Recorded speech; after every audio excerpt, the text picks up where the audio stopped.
रूहान, ये क्या हाल बनाया हुआ है? कुछ बुरा हुआ है क्या? बस करो यार।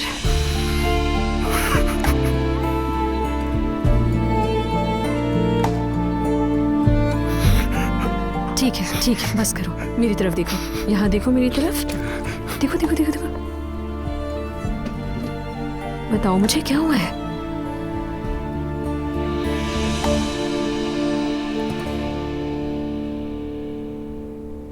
नूर की शादी कर रहे हैं।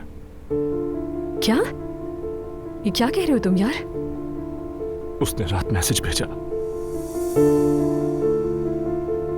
अगर ये सब कुछ उस मरियम चुड़ैल की साजिश नहीं है ना, तो मेरा नाम बदल देना, मैं एलिफ नहीं। इस सब के पीछे कौन है, इससे क्या फर्क पड़ता है एलिफ?